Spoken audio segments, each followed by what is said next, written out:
Hello tout le monde, bienvenue. Je me règle un tout petit peu mon écran et je vais accueillir Véronique pour ce live. Elle est déjà là. Je l'accueille tout de suite pour parler microbiote.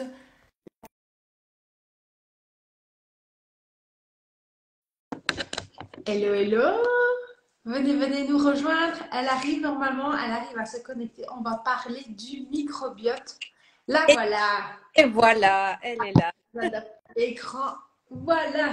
Salut, comment vas-tu? Mais très bien. Et très bien. Et toi-même?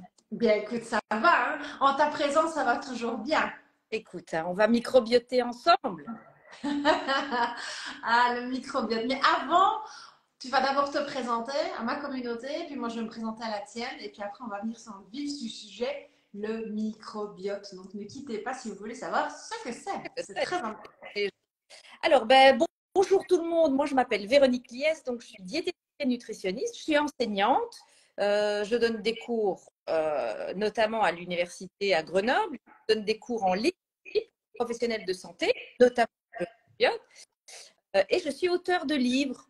Et donc, voilà, j'ai écrit plusieurs livres, Ma vie pour perdre du poids sans régime, notamment les hormones, l'immunité. Mais le petit dernier, c'est celui, en effet, sur le microbiote.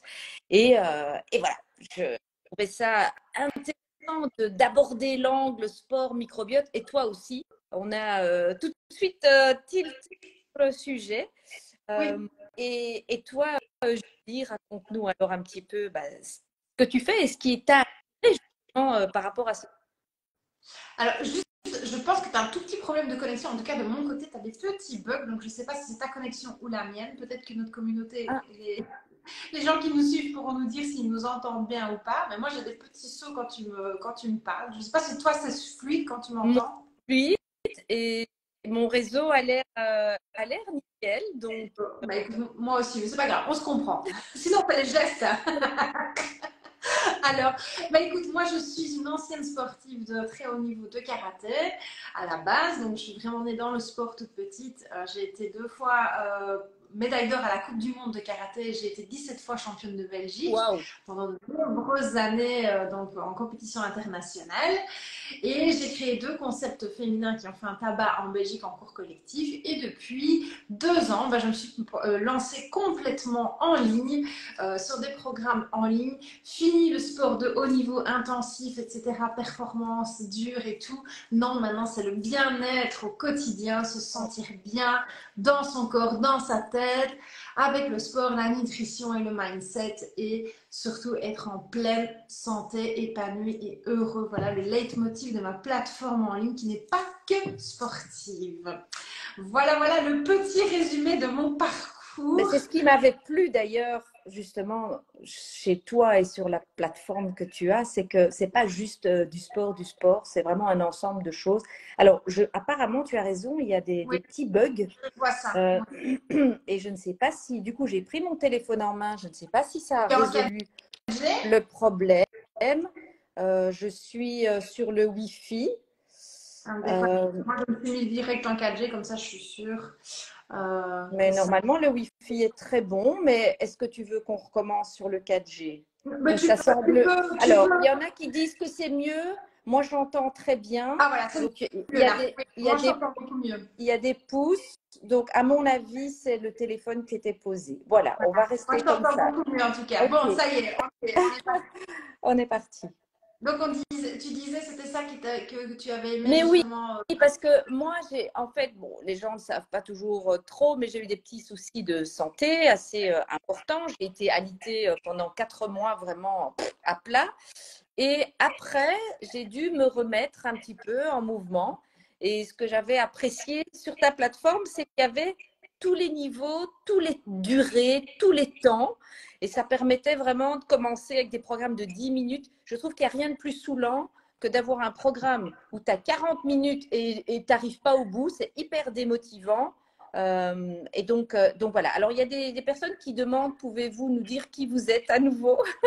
Donc, comme c'était un peu compliqué, Vas-y, recommence. je recommence. Donc, je suis Véronique Liès, je suis diététicienne nutritionniste. Si vous êtes en Belgique, peut-être que vous écoutez La Grande Forme sur Vivacité où je fais des chroniques avec Adrien Viver. Je suis enseignante à l'université et en ligne et je donne voilà, des formations et je suis auteure de livres, plusieurs livres en nutrition. Sur les hormones, sur l'immunité, sur l'énergie, ma Bible pour perdre du poids sans régime. Et le petit dernier qui vient de sortir, c'est le microbiote et c'est ça qui rassemble aujourd'hui. Voilà, comme ça, c'est fait.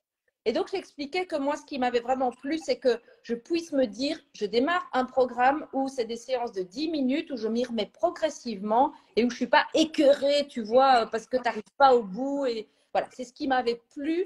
J'avais vu un live que tu avais fait avec Céline Ovette et j'avais dit, ça me plaît bien, cette approche un peu complète aussi de l'esprit, du corps. Et finalement, c'est comme ça qu'on s'est trouvés.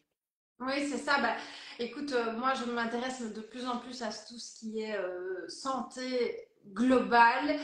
Non plus, bah, comme je dis, le summer body, le bikini body, le corps parfait, etc. Non, non, non, non.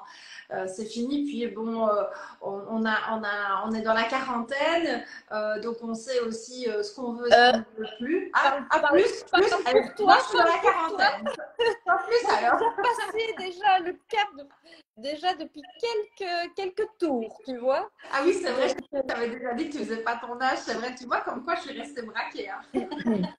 Donc, voilà. Mais donc, voilà, c'est vraiment le but, c'est qu'on se sente bien. Voilà, qu'on se sente bien, qu'on lâche prise avec les dictats de plein de choses comme ça, qu'on bouge pour sa santé, qu'on se nourrisse pour sa santé et non pas pour compenser des émotions ou non pas pour se priver, pour rentrer dans quelque chose. Ce n'est pas les bonnes choses. C'est faire les bonnes choses au bon moment, comme le sport, comme le mindset, comme la nutrition. Et c'est vraiment ça que j'essaie de mettre sur ma plateforme. Et donc, c'est pour ça que ça m'intéresse d'avoir des collaborations. On n'en parle pas beaucoup du microbiote en lien avec le sport et la santé. Un plaisir de faire ce live. Écoute, tu recommences un tout petit peu à bugger par contre, donc je te le dis quand même. Okay. Donc voilà. Alors, écoute, on parle de microbiote, mais moi j'ai découvert ce mot il y a peu via toi, donc je ne le connaissais pas. Donc j'imagine que je ne dois pas être la seule. Donc est-ce que tu peux d'abord nous expliquer ce qu'est le microbiote justement, pour ceux qui sont en train de nous écouter en live ou en replay? Alors, c'est vrai qu'on en parle beaucoup et à la fois, on ne sait pas toujours très bien ce que c'est. Alors, le microbiote, c'est l'ensemble de tous les micro-organismes qu'on a dans le corps. OK? Et donc, ça veut dire que ce n'est pas que des bactéries. C'est… Je te montre en même temps parce qu'on me demande ce que c'est ton livre. Donc voilà, vas-y. Donc, mon microbiote sur mesure, parce que justement, je voulais ce côté personnalisé. Mais donc, c'est tous les micro-organismes. On en a sur la peau, sur la tête, on en a au niveau des organes génitaux, on en a partout. Mais le plus important aujourd'hui et le plus étudié, c'est le microbiote intestinal. Et donc, c'est des bactéries, mais c'est aussi des virus. C'est des virus un peu particuliers qu'on appelle des phages. C'est aussi des champignons. C'est plein de micro-organismes qui sont juste super importants pour notre santé parce qu'ils vont vraiment définir le risque d'être en mauvaise santé ou en bonne santé. Donc, on découvre maintenant depuis quelques années qu'en fait, c'est un organe et qu'il est importantissime pour notre santé.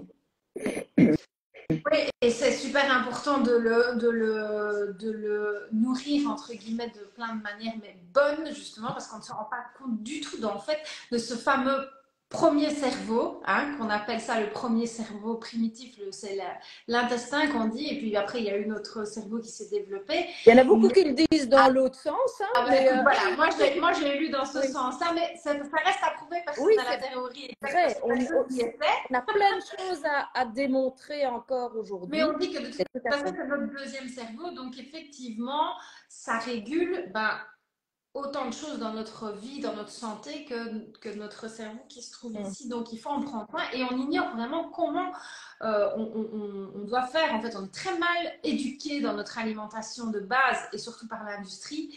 Et donc, ce qui fait qu'on fait plein de bêtises et qu'on ignore que ce sont des bêtises, outre le fait que ça fait grossière. Ici, tu me disais que. Attends, je perds mon fil parce qu'on avait noté nos questions.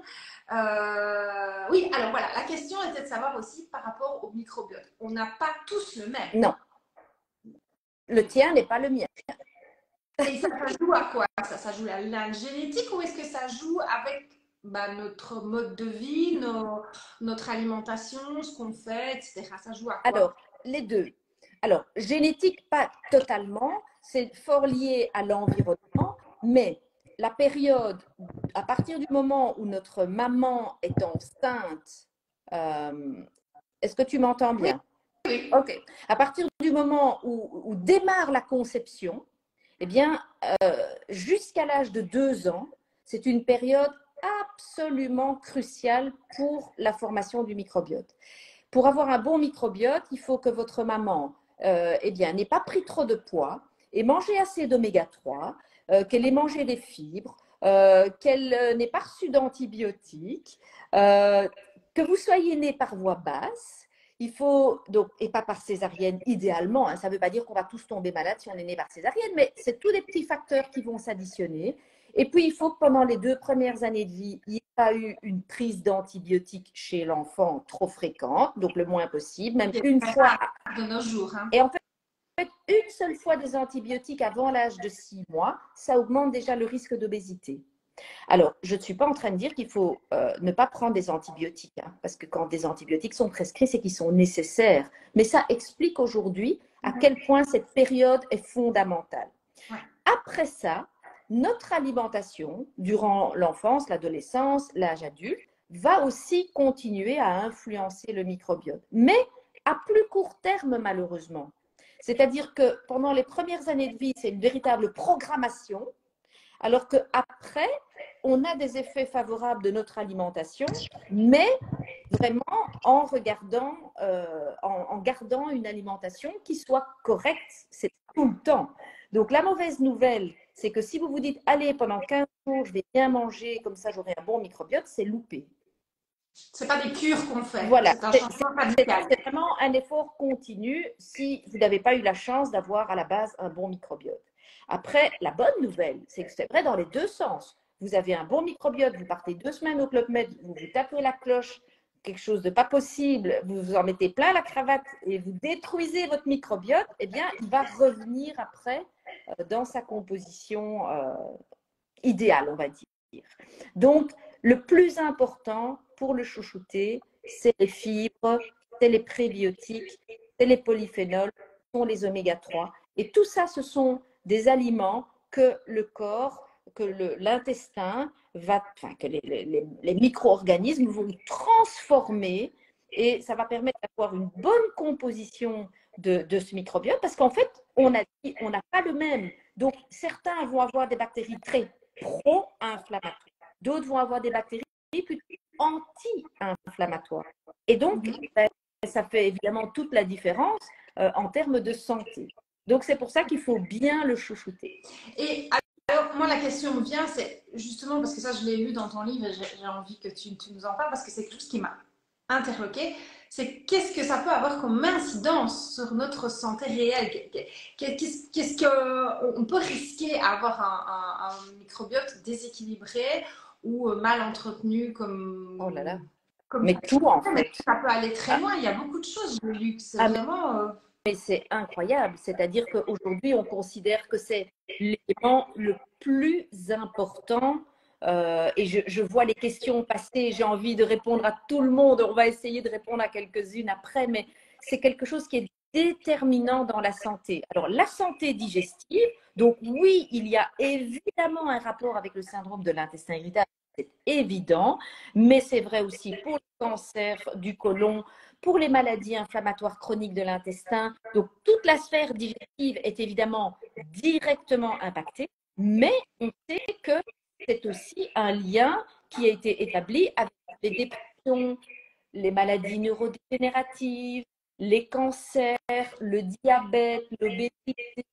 C'est incroyable. Les allergies, tout est finalement connecté à ce microbiote. Est-ce que le moral aussi peut influencer? La dépression peut être aussi, ou la baisse de morale positive peut être influencée par le microbiote? Absolument. D'ailleurs, c'est sans doute une des causes les plus importantes de dépression. C'est un microbiote mal équilibré parce qu'on parle de l'axe intestin-cerveau. Et oui, Laurence, SOPK aussi. Et Ah, donc, mais ça, je ne sais pas du tout ce que c'est. Donc, je viens de le lire et je ne sais pas du tout de quoi il s'agit. alors, Donc, c'est le peut-être tu peux. syndrome des ovaires polykystiques. Donc, c'est D'accord, ok. une maladie qui peut réduire la fertilité, qui touche pas mal de femmes, qui est parfois, mais quand même assez souvent associée à de l'insulinorésistance. Et tout ça, en effet, est en lien aussi avec le microbiote. Et donc, il y a des choses que l'on peut faire, des choses qu'on ne peut plus faire parce qu'on ne fait pas un reset complet de son microbiote, comme je l'ai dit, en disant ouais, 3 semaines, je mange bien et nickel, pas du tout. Mais en tout cas, en ayant une alimentation adaptée, on peut vraiment l'impacter par la suite, quoi. Donc le microbiote, aujourd'hui, il est central. Il n'y a pratiquement plus une maladie qui n'est pas en lien avec le microbiote. Parce que l'inflammation impacte le risque pour toutes les maladies, en fait. Ouais. Mais c'est complètement. Enfin, je reste un peu sans voix parce que je ne m'attendais pas du tout à tout ce que ça pouvait avoir comme influence. Et je crois que je suis certaine que les gens qui nous écoutent ne se rendent absolument pas compte de cette importance. Et je redis, on est braqué alimentation uniquement dans un objectif de maigreur, de perte de poids. C'est la seule chose à la limite qui motive les gens à essayer de manger mieux et à manger sain. C'est uniquement pour le summer body, on va dire ça comme ça. Mais en fait, mais c'est tellement plus, quoi. C'est tellement plus. C'est comme le sport, bah, c'est pas que non plus de rentrer dans le bikini, d'avoir le corps parfait. C'est tellement bon pour le moral, pour la santé, pour l'immunité, enfin pour plein de choses. Et ici aussi, notre alimentation, en fait, quand on dit c'est bon pour votre santé, mais ça va au-delà de ces mots.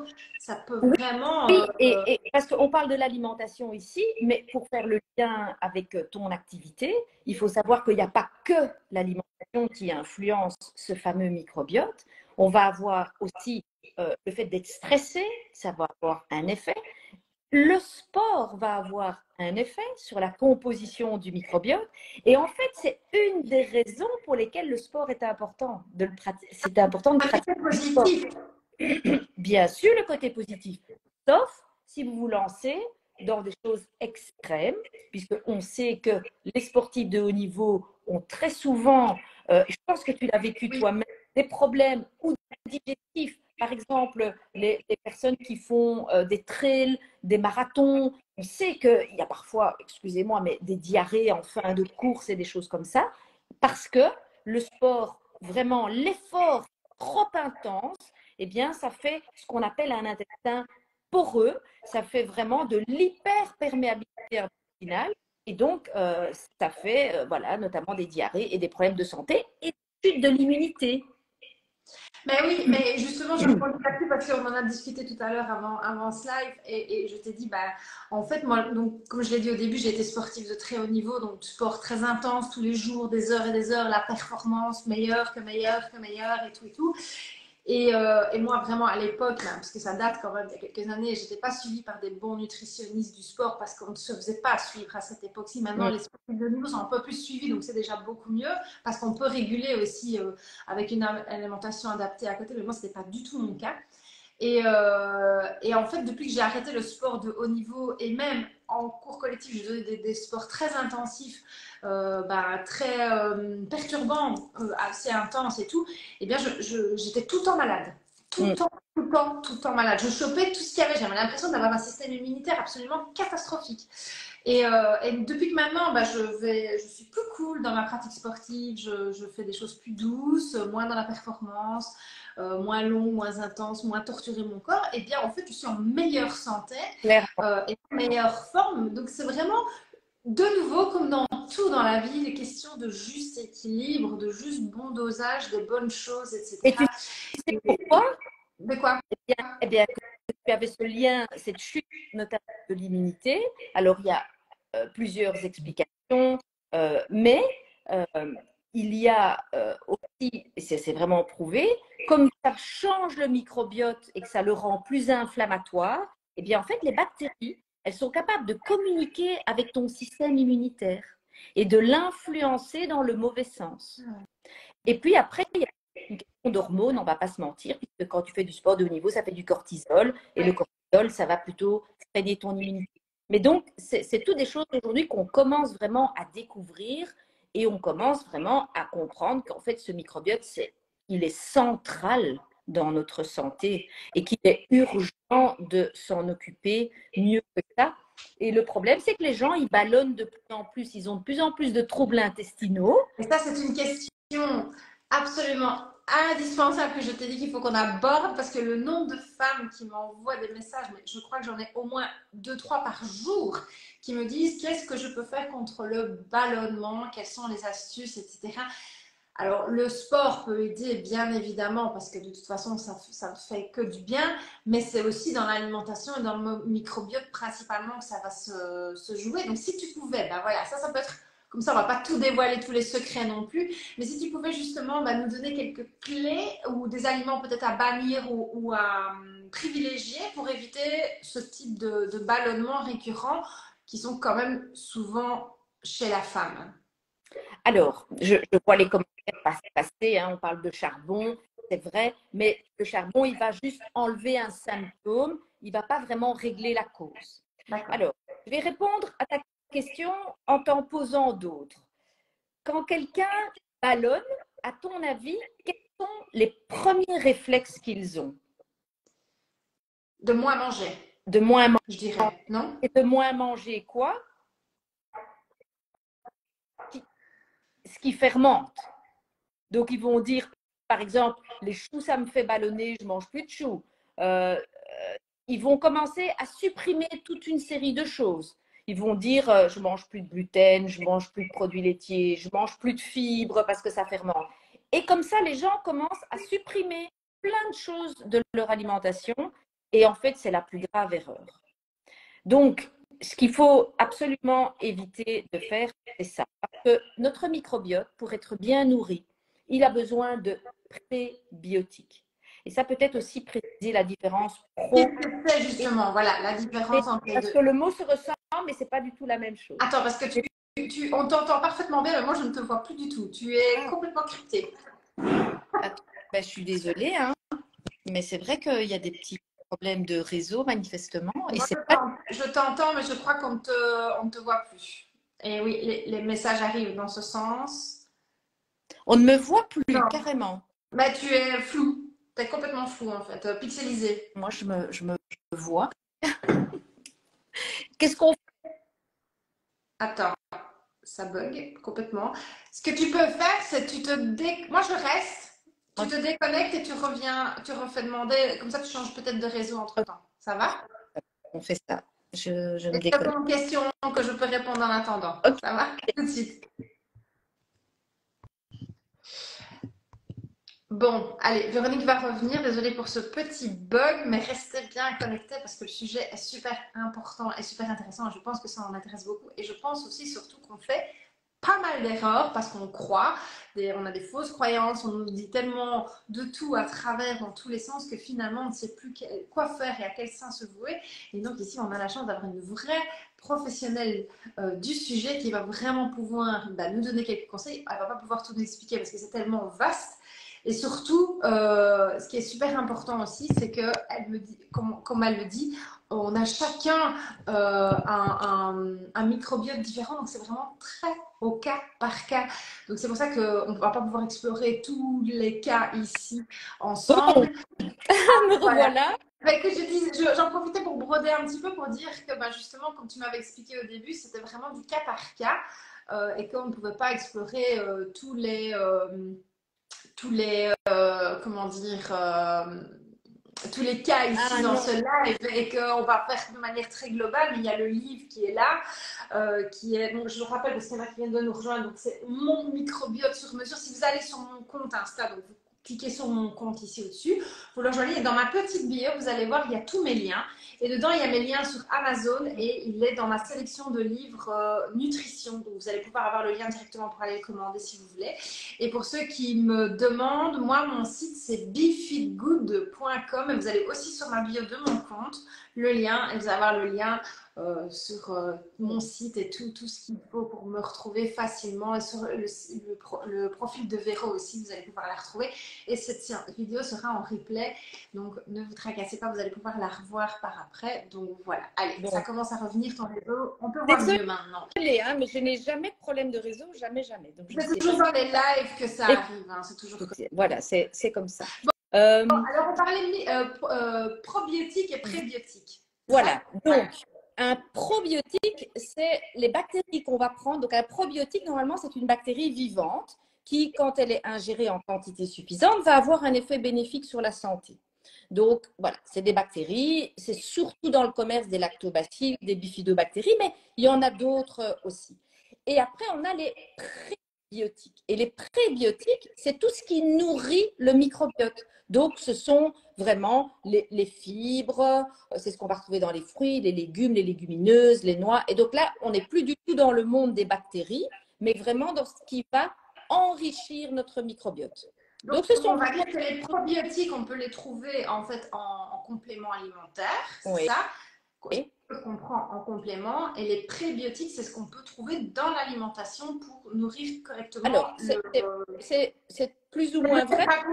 Non, c'est moi qui n'ai pas été précise.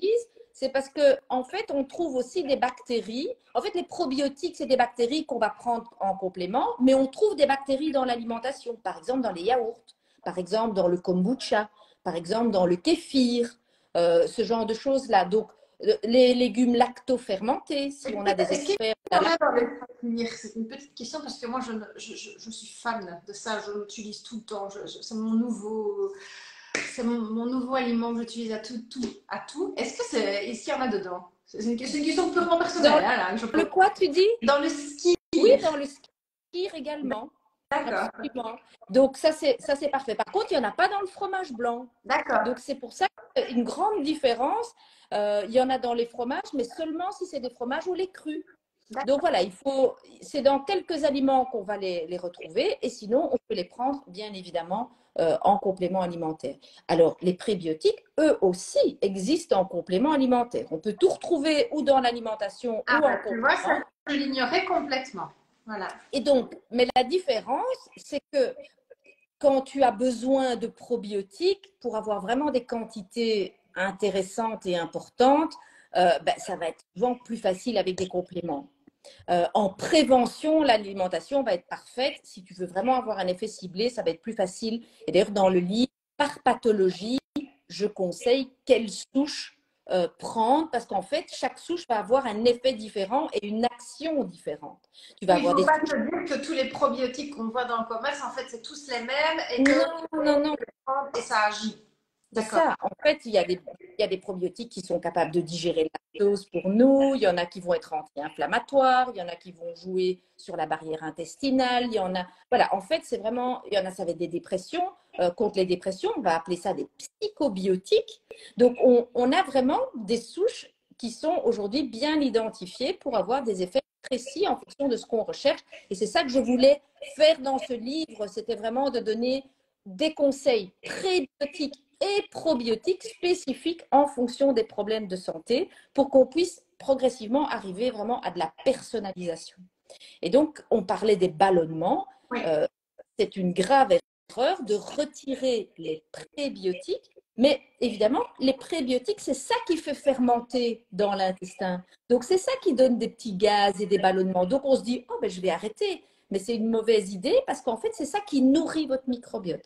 Et donc, quand vous arrêtez de manger ça, vous allez appauvrir progressivement votre microbiote et donc il va devenir de moins en moins tolérant à tout ça. Vous allez de moins en moins supporter et de plus en plus ballonner.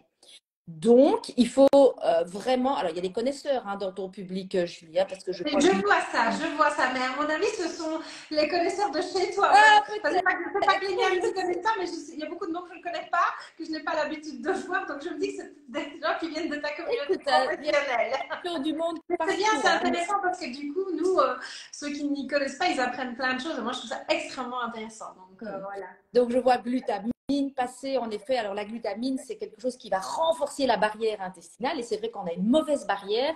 Eh bien, on a des morceaux de bactéries qui peuvent passer. Et c'est par ce mécanisme-là, d'ailleurs, que vient l'inflammation, etc.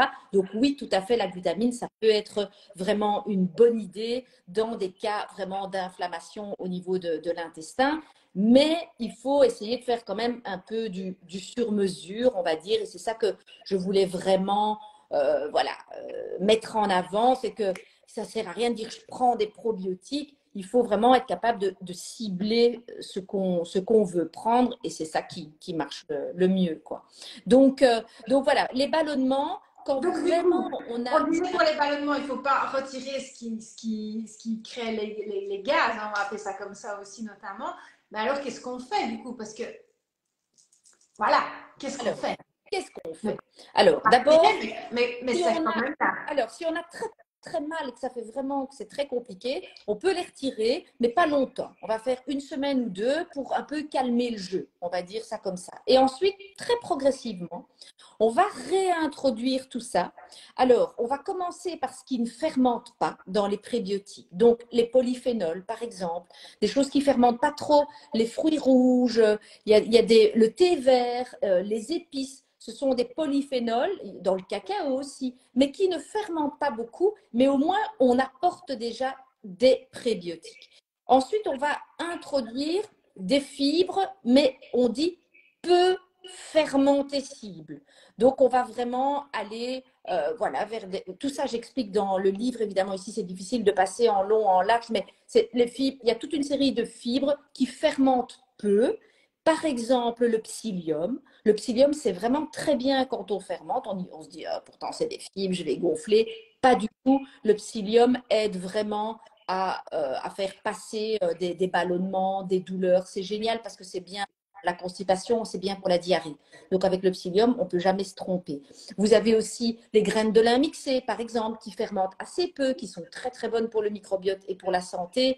Les oméga 3, qui sont des prébiotiques. C'est incroyable, parce qu'avant, on pensait qu'aux fibres, mais maintenant, même des acides gras sont utilisés par notre microbiote pour se nourrir et se développer. Donc, l'avantage, c'est que ce sont des prébiotiques, mais on ne va pas fermenter avec ça. Donc, je rappelle les oméga 3, on va trouver ça dans l'huile de colza, on va trouver ça dans les poissons gras, les petits poissons gras comme la sardine, le hareng, le maquereau. Comme ça, on n'a pas les métaux lourds et ce genre de choses.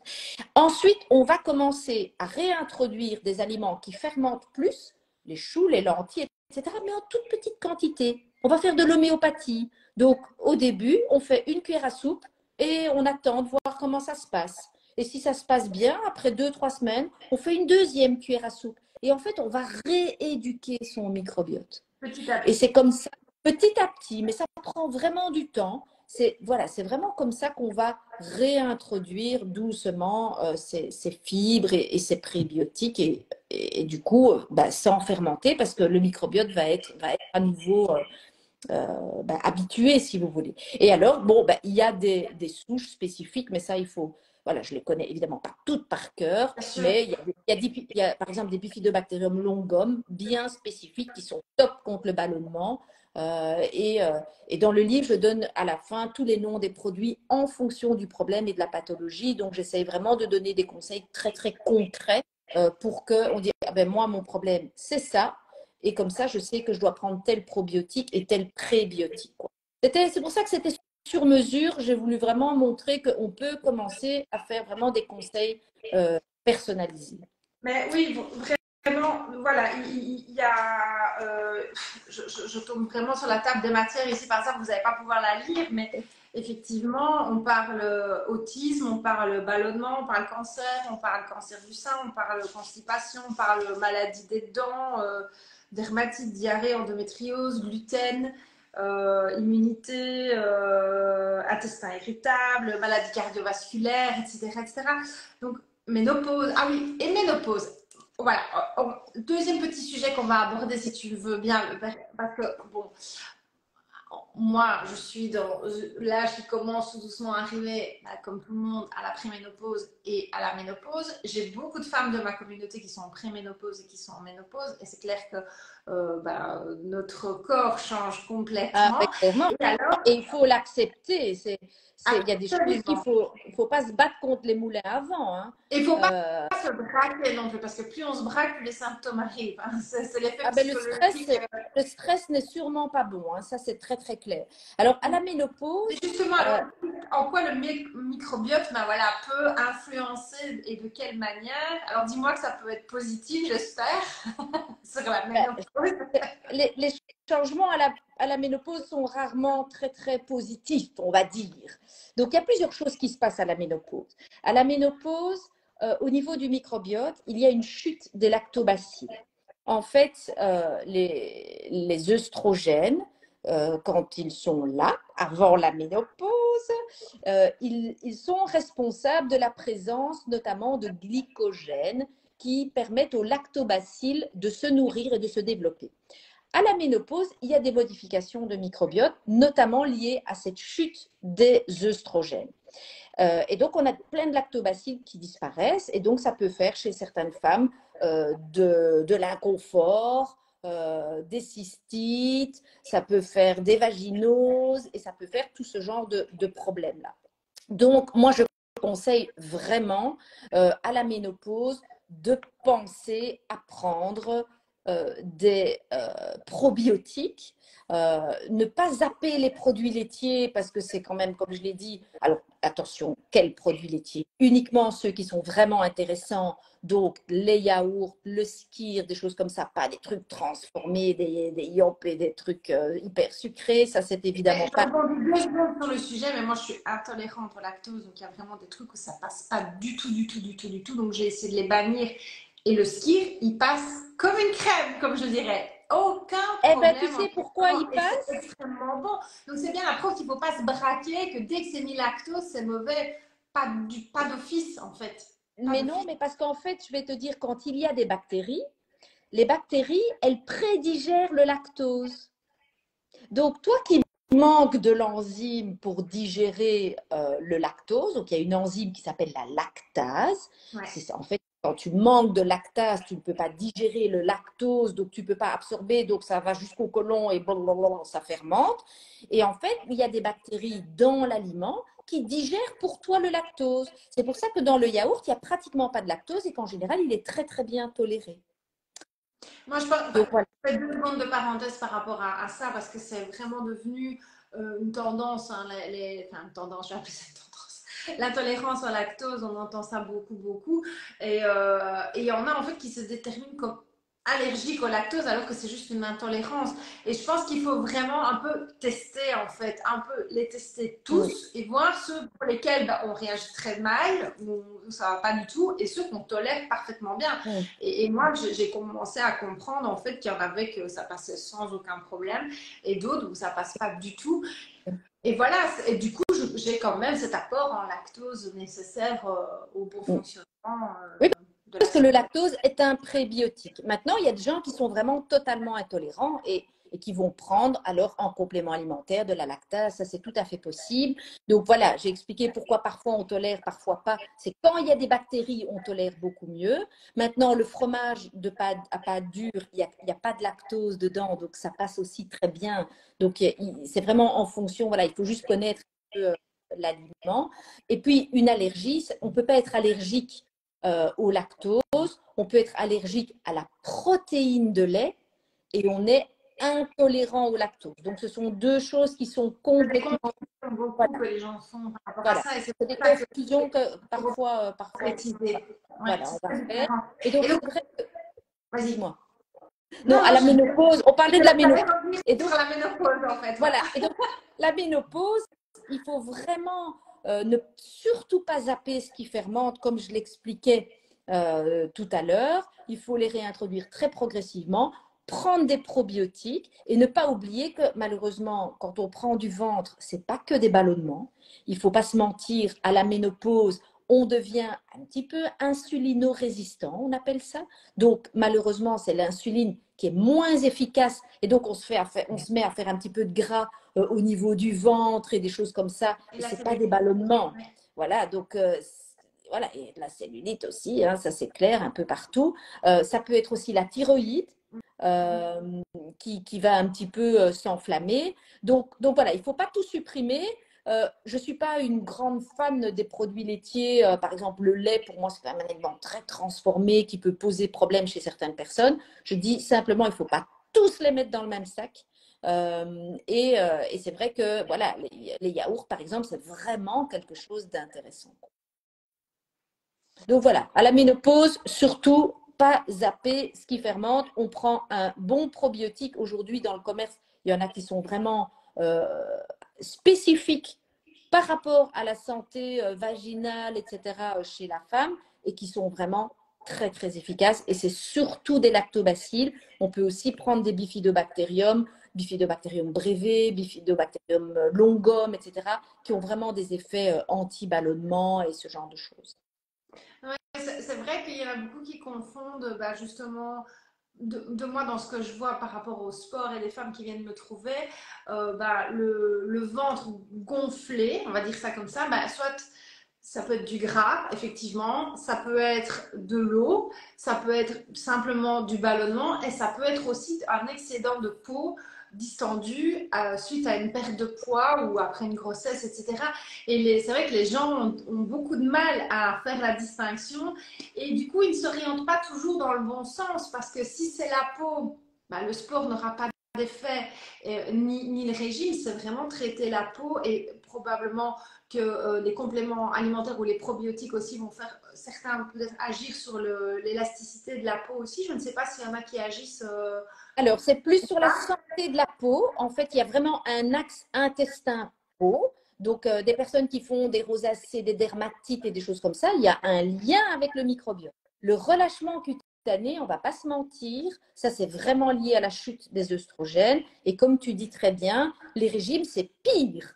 Parce que, évidemment, ça va renforcer le relâchement cutané. Et donc, voilà, c'est pas évident. Hein, et malheureusement, le sport va pouvoir un petit peu combler, parce qu'il y a le muscle qui va prendre du volume, ou qui va un peu combler l'espace qu'il y a entre la peau et le reste des muscles, les os, etc., qui a été enlevé par une graisse, mais ça ne va pas complètement rattraper une peau complètement distendue. Mais ça joue, hein, quand même. Et ça, malheureusement, on est souvent obligé de passer par le bistouri parce que malheureusement, et des fois le bistouri ne peut pas aider non plus parce que j'ai des amis qui ont essayé tous les chirurgies possibles et là où c'est mis, c'est pas opérable, on ne sait rien faire malheureusement. Oui. Donc, mais c'est très important parce qu'il y en a aussi qui font des gonflements, des rétentions d'eau aussi quand on va être réglé ou après les règles. On fait aussi le ventre qui peut varier. Moi, j'ai déjà fait plusieurs fois des postes où j'ai un ventre très sec avec des abdos hyper tracés. Et 2 jours avant ou 2 jours après, j'ai le ventre qui ressort complètement. Et les gens font des yeux comme ça en disant c'est pas possible. Cette fille, elle fait plein de sport. Comment est-ce qu'elle fait pour avoir un ventre comme ça? C'est mes hormones simplement, c'est mes règles, c'est l'eau, etc. Mais oui. C'est des phénomènes naturels Mais bien sûr, il faut pas. Alors après, il y a des choses plus pathologiques. Ici, je ne parle pas de personnes qui ont des vrais problèmes comme des dysbioses, comme par exemple, on appelle ça un SIBO. Un SIBO, c'est quand on a trop de bactéries qui vont remonter dans la partie de l'intestin grêle, par exemple.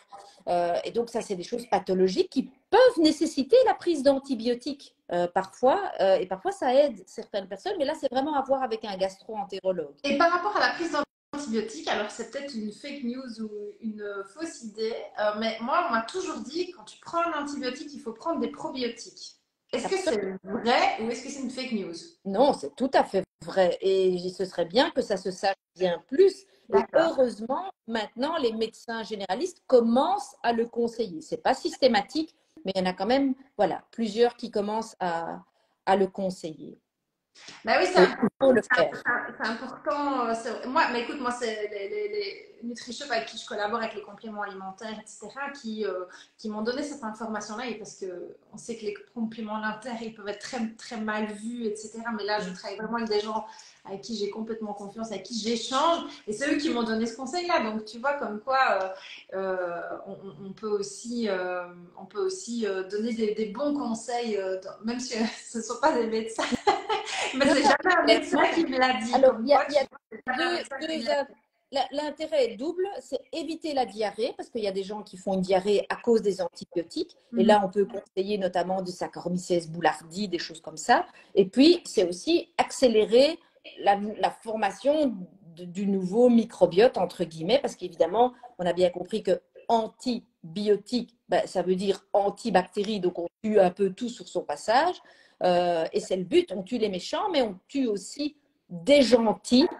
Et donc, voilà, l'idée, c'est vraiment du Saccharomyces boulardii. Ça, c'est déjà la base pour éviter la diarrhée associée aux antibiotiques. Et après, on prend un probiotique dans lequel on retrouve un petit peu tout, quoi. Donc, voilà. Et alors, qu'est-ce que je voulais encore te poser comme question? Mince, j'ai oublié.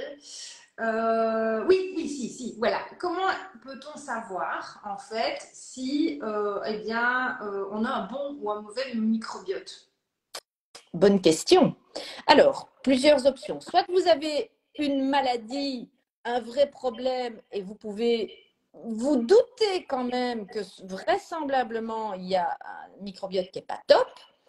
Une autre façon un peu empirique, c'est de savoir si vous avez été allaité ou pas, si vous êtes né par voie basse ou par césarienne, si vous avez été beaucoup malade quand vous étiez petit et reçu plein d'antibiotiques. Et là, vous pouvez supposer malheureusement que vous n'avez sans doute pas un très bon microbiote. Et aujourd'hui, il existe des analyses de microbiote. Donc, on a un échantillon de sel.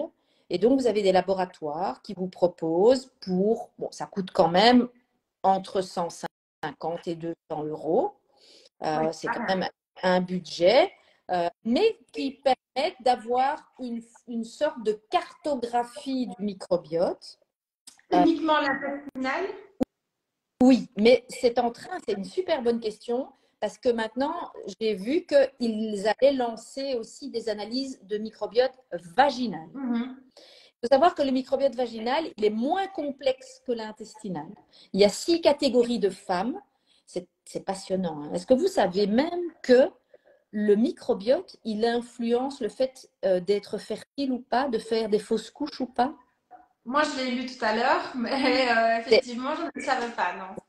Quelle J'ai femme, lu dans le livre. Hein. voilà, mais quelle femme sait ça, qu'on peut faire des fausses couches à répétition à cause d'un mauvais microbiote et notamment un mauvais microbiote vaginal.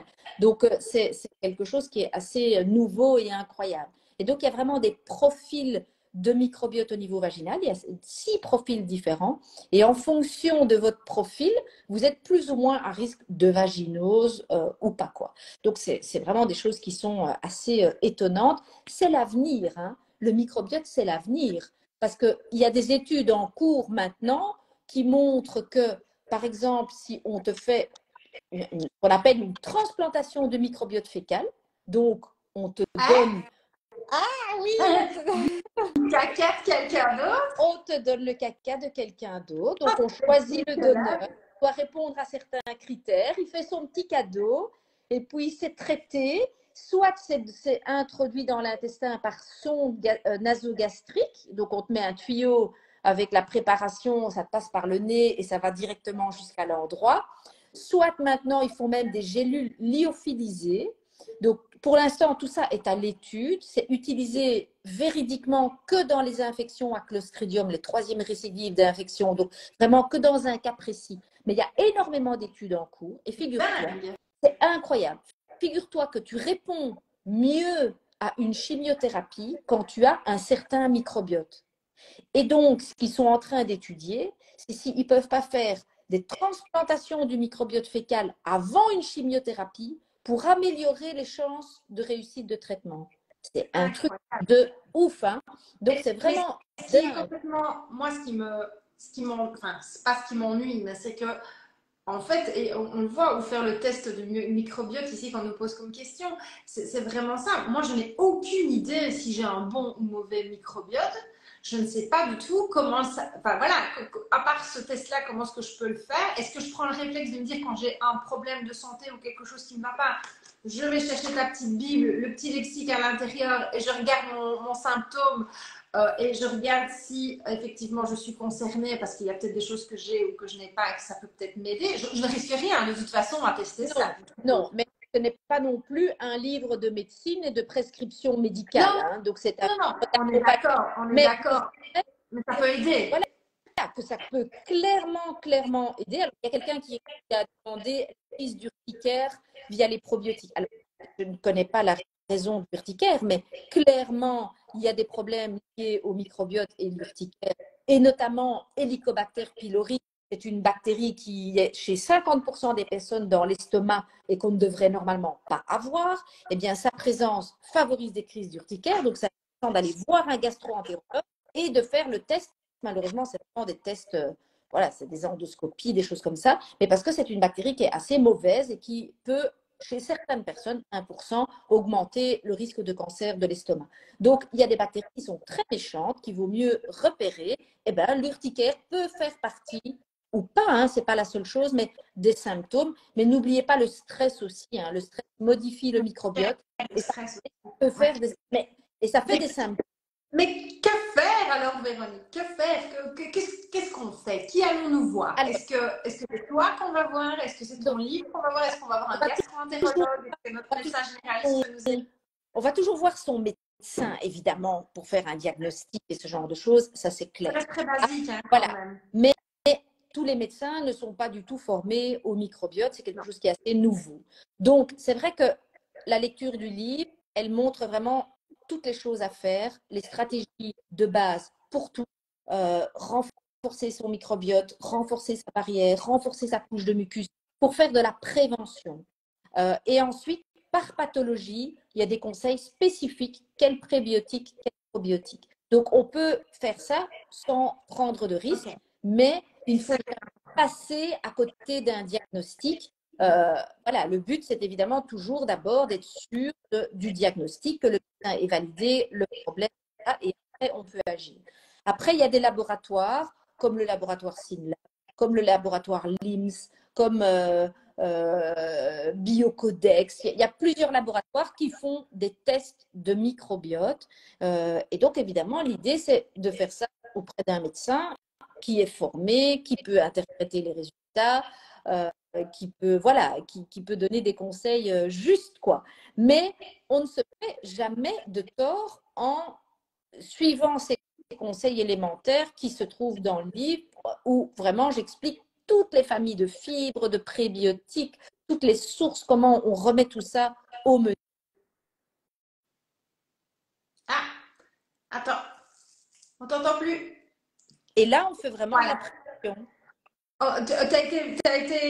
on t'a plus entendu, on n'avait plus de son. Voilà. Et donc, je disais, et là, tu fais la vraie prévention quand voilà, tu choisis vraiment les aliments en fonction de ce qui te convient. Mais il ne faut pas se fier uniquement aux premiers symptômes de ballonnement, etc. Parce que quand ça ballonne, c'est que ça fermente. Alors, sauf si ça fait très mal et que ça fait de la diarrhée, évidemment, ça, c'est pas bon. Mais juste un ballonnement, ça veut dire de la fermentation. Et la fermentation, c'est bien. Parce que le résultat de la fermentation, ça fait des petites molécules qui passent dans le corps et dans le sang et qui vont envoyer des signaux. C'est ça qui est complètement dingue. C'est Donc, qu'en fait, donc c'est bien de faire des gaz. en fait, c'est pas mal de faire des gaz. Quand on fait trop, c'est gênant socialement, mais ça veut dire qu'il y a des choses quand même plus ou moins intéressantes qui se passent. Maintenant, ça veut pas dire que si on ne fait pas de gaz, on n'est pas en bonne santé, hein, parce que quand on gère ces gaz correctement, ben, voilà. Mais il ne faut pas penser qu'un gaz, on est de malade, hein, surtout pas, évidemment. Mais donc, voilà, c'est important de bien Un comprendre. bon périnée bien fort pour pouvoir les retenir. Ça, je m'en occupe avec les programmes. Voilà, évidemment, parce que le sport, ça fait des bonnes bactéries. Dans les familles de bactéries qui sont intéressantes pour la santé, il y a les bifidobactéries. Eh bien, le fait de suivre ton programme de façon régulière comme ça augmente les bifidobactéries. Et tu sais quoi? Ce qui est incroyable, c'est qu'il semble même qu'à l'inverse, le fait d'avoir un bon microbiote, ça augmente la performance. Et il semblerait que les sportifs, les athlètes de haut niveau, qu'on dit vraiment talentueux, etc., eh bien, ils ont un bon microbiote. Donc, c'est vraiment une relation qui va dans les deux sens. La maladie qui peut changer notre microbiote et le microbiote qui peut influencer la maladie. C'est vraiment quelque chose qui se passe dans les deux sens. Et donc, moi, le tout début de ton livre, en fait, c'est parce qu'on parle de microbiote, mais en fait, tu dis c'est le nouveau mot pour appeler la flore intestinale, en fait. C'est ça. Oui, On et disait ça, c'est un mot qu'on nous a beaucoup parlé il y a quelques années, et là maintenant, en fait, c'est le nouveau terme un peu plus précis et plus poussé, en fait, que la flore intestinale. plus correct parce que flore, c'est pas juste. Ce D'accord. sont des bactéries et des micro-organismes. Donc, avant, on appelait ça flore parce qu'on ne savait pas trop ce que c'était et qu'on connaissait. C'est générique, quoi, Et comme donc, mot. Voilà. le mot n'est pas approprié, n'est pas juste. Donc, maintenant, c'est vraiment le mot microbiote. Et vraiment, enfin, c'est déjà maintenant une révolution médicale, mais dans quelques années, on ne parlera plus que de ça. Ça va être vraiment soigner comme ça les maladies, etc. Et Si on peut soigner énormément de choses de manière si naturelle, en fait, finalement. Donc, c'est génial. Maintenant, est-ce que justement, parce que ça, c'est quelque chose qui me titille, j'avais dit qu'on ferait une demi-heure, mais on pourra en parler toute une journée ou toute une soirée, mais justement, manger sainement, est-ce que avec maintenant toute la pollution et tous les additifs et les produits chimiques qu'on met dans les légumes et dans tous les produits, etc., bah, ça peut aussi influencer négativement notre microbiote, tous ces mais éléments-là. clairement, c'est bien que tu en parles, parce que moi, j'ai parlé surtout de ce qui fait du bien au microbiote, mais il y a plein de choses qui lui nuisent terriblement. Et c'est le cas des pesticides, des additifs, des graisses en excès et surtout l'acide palmitique qu'on va retrouver dans les produits industriels, etc. Les édulcorants, c'est une catastrophe pour le microbiote. Et ça, il faut De toute façon, les édulcorants, il faut bannir de toute façon.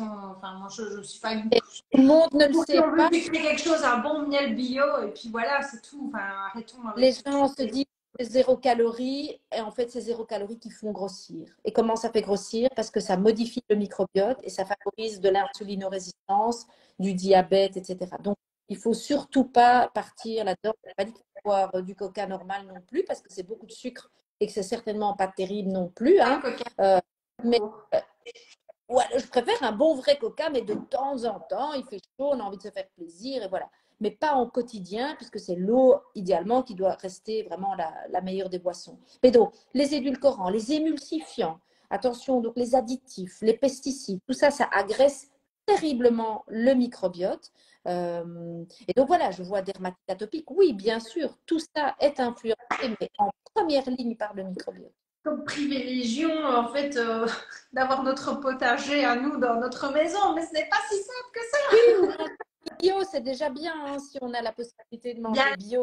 Bien laver les légumes avant de les Donc, consommer. on doit avoir nos légumes, notre vache et nos poules et tout ça, c'est pas facile. Hein. Non, mais bon, le nettoyage est aussi important pour enlever toutes ces Oui, crasses qu'on on peut peut déjà. faire Mais c'est un toujours de toute petit- façon meilleur que de manger des mauvaises choses. De toute Ah, mais façon, clairement. je ne ferai que de le dire.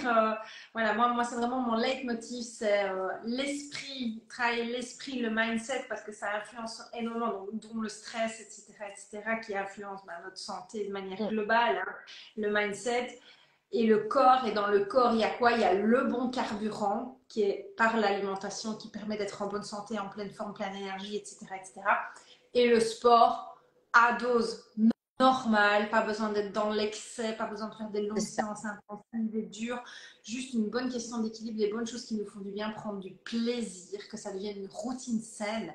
Et c'est vraiment ça qui est important, manger sainement, comprendre les bonnes choses en fait et bannir les mauvaises choses. Juste milieu, on lâche prise et on est bien en fait. C'est vraiment ça, la base. C'est écouter son corps, se faire du bien parce qu'on le mérite et être bienveillant avec soi-même. Et quand on n'a pas envie, ben, on ne fait pas, ce sera pour demain. Et après, avoir, comme tu dis, une routine, mais sans se forcer, un truc, un Bon, truc des fois, simple. il faut se mettre un petit peu le coup de pied au derrière pour démarrer, et ça c'est sûr, il faut un petit peu se forcer au début. Mais après, on se rend compte que tellement ça fait des bienfaits Que ça. finalement, c'est vrai que c'est difficile de changer son alimentation parce qu'on a des habitudes. C'est difficile de se mettre au sport parce que c'est contraignant, on doit bouger, on doit sortir, on n'a pas toujours envie, on a la flemme, etc. C'est vrai que c'est plus facile d'être dans l'esprit négatif parce qu'on est enrichi comme ça tout le temps autour de nous. C'est un effort à fournir au départ, tout ça, avoir un bon microbiote et tout. Mais c'est juste une question d'y aller pas à pas, progressivement, petit à petit, se forcer un petit peu au début et en fait finalement très rapidement on ressent tellement vite les bienfaits que ça nous apporte, point de vue santé, point de vue énergie, point de vue mindset positif, point de vue bonheur, point de vue sourire, point de vue mobilité, etc.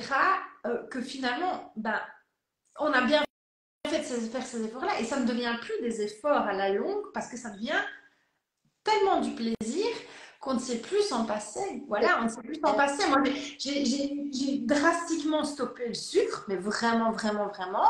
Juste du sucre naturel dans les fruits, voilà, les choses naturelles, rien de sucre ajouté. Je ne saurais plus, quoi, c'est impossible. Et au début, c'est difficile. Et on se dit, on va jamais y arriver. Et puis finalement, après, qu'est-ce que tu te rends compte? Ben, quand tu manges un truc sucré, tu te dis, oh, c'est dégueulasse, c'est impossible, c'est beaucoup trop de sucre, tu ne supportes plus en fait. Et c'est ton organisme qui s'est habitué. Et comme manger sain, ben moi je mange de plus en plus sain, mais c'est très récent, hein, c'est quelques années à peine et je m'informe beaucoup. C'est vrai qu'on a nos habitudes de craquage au début, il y a des choses qui nous manquent, des trucs compulsifs qu'on a envie. Et puis finalement, à force d'éduquer et de le faire, ben, on se rend compte qu'on n'en a plus envie. Enfin, moi, j'aimais bien de temps en temps Voilà. un bon fast-food dégueulasse, hein, crapuleux, comme on dit ici en Belgique. Et bien maintenant, quand on me dit ça, je suis non, j'en ai pas envie, ça me dégoûte quoi. J'en ai absolument pas du tout envie. Et lui, quand je le mange, je me sens mal parce que je me sens grasse d'un coup. J'ai l'impression que j'ai pris 10 kilos. C'est très psychologique tout ça. Mais c'est vraiment la preuve qu'on arrive, tu vois, Oui, finalement à des choses vraiment, qui me paraissaient complètement insurmontables, que progressivement, en y allant gentiment, étape par étape, eh bien, on y arrive. Donc voilà, c'est vraiment ça que j'ai envie de faire dans ma plateforme. Et d'ailleurs, on va clôturer là-dessus par rapport à la plateforme de Be Feel Good. Donc si vous avez envie de me rejoindre, voir mon univers, vous venez vous abonner à mon compte si vous me découvrez. Vous venez vous abonner au compte de Véronique aussi, vous allez chercher son livre. Et dans la bio de mon compte, mais il y a l'accès à ma plateforme, à ce que je propose. Donc mindset positif, alimentation et sport. Mais la petite, on peut déjà le dire, eh bien, on va collaborer ensemble durant cet été pour venir à la rentrée avec des informations justement nutrition, microbiote. On va pas pouvoir tout exposer parce que ça va faire trop. Il y a le livre qui sera là, oups, alors droit c'est mieux, qui sera là pour compléter, mais on va venir avec quelques clés et on va travailler ensemble sur des infos qui vont être chouettes pour mes abonnés pour avoir aussi en plus le côté alimentation, pas que maigrir, mais microbiotes qui vont avoir une influence positive sur le mindset parce qu'on va être beaucoup mieux dans son esprit, beaucoup mieux dans son corps sportivement et on va aussi perdre du poids parce qu'à partir du moment où on mange bien, en fait, c'est juste ça, ça suit. Hein. clairement, clairement. Voilà. Donc, Mais voilà, aujourd'hui, écoutez, moi je n'ai que ça à vous dire. Allez chercher son livre, je mets le lien donc, sur mon compte et je vais le partager en story aussi le lien. Comme ça, si vous voulez le retrouver facilement. Et rejoignez-moi sur Be Feel Good parce que de toute façon, une fois que vous êtes abonné, durant la durée de votre abonnement, tout ce qui se rajoute en plus n'est pas payant. Donc, vous avez accès à tout le contenu que je mets tout à fait régulièrement. Donc, si vous êtes déjà abonné, en septembre, vous aurez un compte super intéressant en plus, sans supplément, et qu'on va travailler ça avec Véro. Voilà. J'espère que ce live vous a plu. En tout cas, moi, je trouve ça extrêmement intéressant.